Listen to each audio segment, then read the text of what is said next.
Sanibonani guys, igama uNqabileni Basela Mazibela eIthonga ngomhla ka-23 January. Namhlanje-ke uNtanzi uhambile uvakashela-ke ithuna likamfowabo uMduduzi eyokhala khona esho ukuthi hawu kodwa nawe Mduduzi wasale usunikela nje kalula kanjalo ngempilo yakho, kodwa mfowethu ngingakakujabulisi ngokwanele. Hawu yazi yabuhlungu inhliziyo yami ngokuthi usheshe uhambe bafu. Waqhamuka-ke noZamahlobo naye washo ukuthi awu kodwa Msangolo, uyazi ngathi khona into ehlezi la enhliziyweni yami, ngathi kuhlezi indlovu yonke, isifuba sami siyasinda selokhe wahamba. Kanti-ke iy'nyembezi kwayizona zibuhlungu uma ngizikhipha emehlweni ngendlela esengikhale ngayo. uNtanzi wamane wathi kanti Zamahlobo, konke sengikunikela kuwena manje mntanami, ngifuna ukuthi uyiphiniselele kubantu balaphaya koMagwaza ngale nto abayenzile. Yabona le ndlovu ehleli la esifubeni sakho, kuzomele uyigibele kube iyona le kuthatha ibeke ezitheni zakho. Kanti nalezi iy'nyembezi lezi ey'khalayo zikhala impela mntanami, kodwa-ke zingabe sezenza idamu elizokuvimba ukuthi uyonqoba lezi zitha lezi ezibulale umalume wakho. Hey guys, wamane wathi nje uzama ngekhanda kubonakala ukuthi yonke le nto ayitshelwe uNtanzi yavumelana nayo. Ngalena-ke guys, koMagwaza naye uSanele uyafunga kulona nelunga lomndeni ukuthi-ke uyoqeda namhlanje ngoNtanzi. Hhayi impela lamanqamu, impela usuku yilo lolu. Hhayi Nonjinji-ke umane wayikhalela kuyena wathi, awu yazi kodwa uBafo umuzi la ekhona, nginesiqiniseko sokuthi uphoxekile ngami konke akwazi ukuthi nginivikele, ngisho nentungu elihle lisejele, awungaze ngayisiphoxe. Wamane wathi nje uSanele, kanti ungakhathazeki baba omncane, mina ngizoyilungisa yonke le nto le. uNtanzi namhlanje uzolala ekhokhile. Hhayi nangampela-ke guys, wambambatha kuNjinji ebona nje ukuthi naye ukuthi hhayi indodana yakhe iyakhuluma, kodwa hhayi useyobona mhla ibuya ukuthi ngampela izomnqoba ngampela yini uNtanzi. Guys, akupheli-ke lapho. uSanele-ke umane wahlala ocingweni wafonela uNtanzi. uNtanzi-ke hhayi uthukile mebona-ke igama likaMagwaza libhaliwe efonini yakhe, kodwa wayibamba. Hhayi-ke guys, uSanele waqala waxolisa washo ukuthi uyazi phela Ntanzi, ngizame ngako konke okusemandleni ami ukukhipha uma ejele, kodwa-ke akaphumi. Ngiyahluleka mina manje, hhayi sengikhathele ukulwa nawe, wena phela wabulala ubaba wami, wabulala nomfowethu. Wase wathi-ke uNtanzi, hheyi nawe uma wakho nje ubulala umfowethu uMduduzi. Wathi ingakho ngithi kumele sixolelane nje manje Ntanzi, asihlangane nje namhlanje siyikhulume le nto siyilungise, kwanele manje, angisafuni ukulwa mina manje, kusho uSanele. Hey guys, uNtanzi wathi kulungile-ke, wathi ngithumele i-location, waqeda lapho wavala ucingo.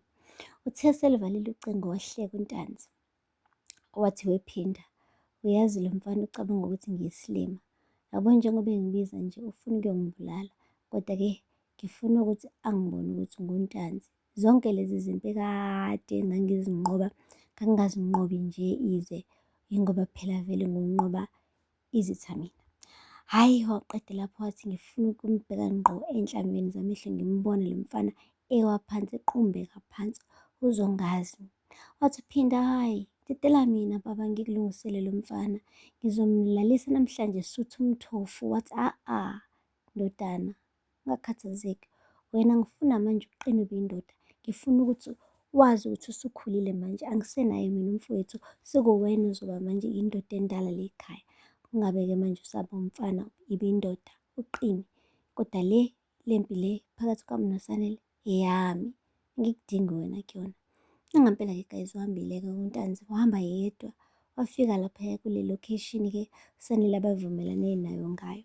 Hhayi-ke guys, uSanele ube nje ukumbona uNtanzi waqala wadelela kuqala, kubonakala nje ubhuti ukuthi ujabulile ukuthi uNtanzi uhamba yedwa, futhi-ke uy'misele ngokuqeda ngayo. Guys, umane nje wathi Ntanzi, yazi isigodi sakule ndawo sizophumula usungekho, yazi phela wena wesiningiso, wena wesiqalekiso, awudingeki lesi sigodi lesi sase-ezulwini.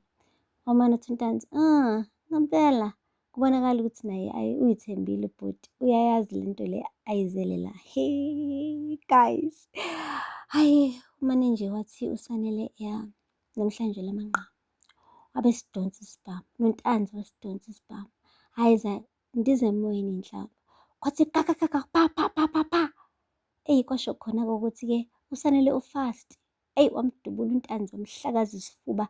Hlampe nje u7 bullets ukhiphile laphaya. Ngisho eselele phansi uNtanzi waqhubeka wadubula esifubeni.